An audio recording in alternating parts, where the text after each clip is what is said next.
बिस्मिल्लाहिर्रहमानिर्रहीम। अस्सलाम वालेकुम। मेरा नाम साबिर रमज़ान है और मेरा आज का टॉपिक है what is public finance and its key concepts. What is public finance? Public finance क्या होता है? Public finance is that science which deals with the income and expenditure of the public authorities. The word public authorities include all sorts of governments.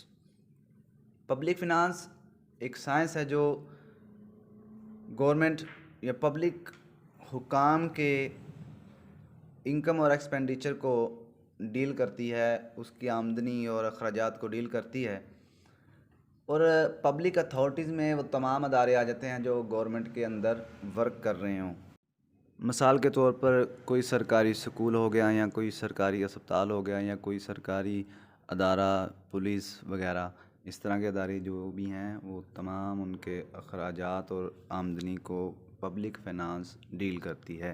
Professor Dalton public finance को कुछ यूँ define करते हैं कि public finance is concerned with income and expenditure of public authorities and with the mutual adjustment of one another।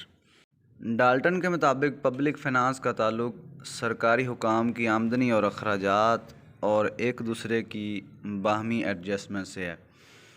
और उसके बाद जो फाइनल शरास हैं वो पब्लिक फ़ाइनेंस को कुछ यूँ डिफ़ाइन करते हैं कि public finance is the study of principles underlying the spending and raising of funds by public authorities. Findlay के मुताबिक पब्लिक फ़ाइनेंस उन उसूलों का मुतालिया है जो अवामी अदारों के ज़रिए फ़ंड को इकट्ठा करने और उनको ख़र्च करने के लिए किया जाता है। Concept of public finance. Public finance के कंसेप्ट को मैं आसान अल्फाज में बयान करने की कोशिश करूँगा। पब्लिक फ़ाइनेंस बेसिकली दो अल्फाज का मजमूआ है, पब्लिक और फ़ाइनेंस। पब्लिक का मतलब होता है लोग, अवाम, या हिंदी ज़ुबान में इसको जनता भी बोलते हैं। लेकिन जो पब्लिक फ़ाइनेंस में पब्लिक इस्तेमाल किया गया है वो गवर्नमेंट या स्टेट को रिप्रेजेंट करता है। और जो दूसरा वर्ड है फ़ाइनेंस, फ़ाइनेंस का मतलब होता है मनी, पैसा, रकम वगैरह, उसको हम फ़ाइनेंस बोलते हैं। जो मनी रिसोर्सेज होते हैं ये इनकम और एक्सपेंडिचर की फॉर्म में होते हैं, आमदनी और खराजात की शक्ल में होते हैं। पब्लिक फ़ाइनेंस में तीन चीज़ों को देखा जाता है, एक है पब्लिक रेवेन्यू, और दूसरा है पब्लिक एक्सपेंडिचर, और तीसरा है पब्लिक डेट। पब्लिक रेवेन्यू क्या होता है? The income of government through all sources is known as public revenue. Government के, हुकूमत के जो तमाम सोर्सेज होते हैं उनकी जो आमदनी होती है, इनकम होती है, वो पब्लिक रेवेन्यू कहलाती है।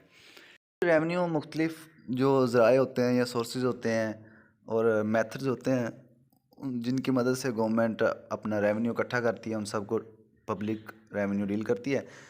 और इसमें classification of taxes, burden of taxes या उनके फैक्ट्स और टैक्सेबल कैपेसिटी, उन सब का इसमें मुतालिया किया जाता है। उसके बाद है जी public expenditure. Public expenditure refer to the expenditure incurred by the public authorities. सरकारी इदारों को चलाने के लिए, उनके मामलात को चलाने के लिए जो अखराजात किए जाते हैं वो पब्लिक एक्सपेंडिचर कहलाते हैं। उनमें मिसाल के तौर पर पुलिस हो गई या सरकारी इदारे हो गए, उनके मुलाजमीन की तनख्वाहें हो गई, फ़ौज हो गई, उनके जो मुल्क के दिफा के लिए हम अखराजात करते हैं या मुल्क के मामलात को चलाने के लिए जो अखराजात किए जाते हैं वो पब्लिक एक्सपेंडिचर कराते हैं। और पब्लिक एक्सपेंडिचर इन तमाम जो अखराजात होते हैं, गवर्नमेंट की स्पेंडिंग होती है, उनको डील करती है।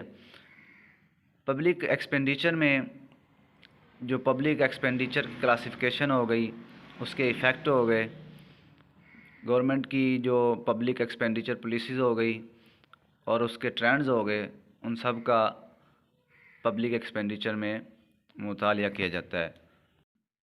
उसके बाद है जी public debt. Public debt refers to the loans raised by the government both internally and externally.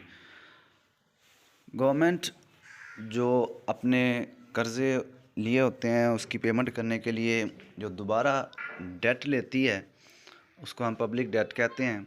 ये डेट गवर्नमेंट अपने मुल्क के बैंकों से भी ले सकती है और बैरून मुल्क बैंकों से भी ले सकती हैं। मिसाल के तौर पर IMF से कर्ज़ा ले लिया, या गवर्नमेंट ने अपने बैंकों में से या स्टेट बैंक से भी कर्ज़ा ले सकती है। तो जो गवर्नमेंट अपने कर्ज़ों की अदायगी के लिए कर्ज़ा लेती है उसको हम पब्लिक डेट बोलते हैं।